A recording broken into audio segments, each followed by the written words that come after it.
Hi, my name is Chef Paul Marshall, and welcome back to my kitchen.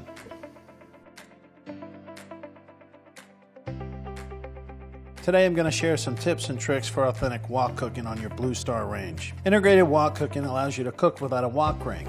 You simply remove the top grate and you're able to place your wok directly into the flame. This stabilizes the wok and, more importantly, creates better results. Picking the right size wok is also important. You want a wok that's no larger than 16 inches, otherwise it can be hard to maneuver and gets heavy. Also, your BlueStar is putting out 22,000 BTUs of heat, so you need to make sure your wok is made of iron or steel so it can handle the high heat. The nice thing about the high BTUs is that you can use the BlueStar stove to also season your wok as well, and I recommend you season it with salt and oil for the first use. I always tell people to get all your mise en place and all your prep work done before you start cooking. Wok cooking happens really fast, so you want to make sure everything is done because you don't have time to cut additional ingredients. Always preheat your wok before you use it. Add oil and wait until it begins to smoke. This will open the pores of the metal, releasing the flavor stored in the wok. Remember, for wok cooking, it's best to use oils with a high smoke point. I like to use grapeseed oil or peanut oil.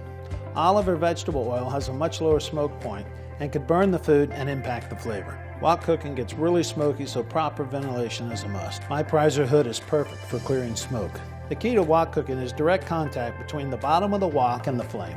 Like the BlueStar 22,000 BTU burners, this will allow you to stir fry meat and vegetables very quickly to produce a crisp, fresh flavor. Never overfill your wok past the halfway mark.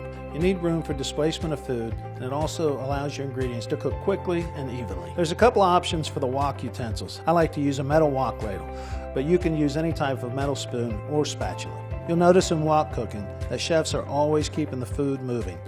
This is important to finish because by stirring and moving the ingredients, you allow the reduction in the sauce to adhere to the protein and the food won't get overcooked. Continuously move your wok or use utensils to move the ingredients. Clean your wok immediately after use with hot water and a sponge. This will protect the patina and preserve the seasoning of the wok.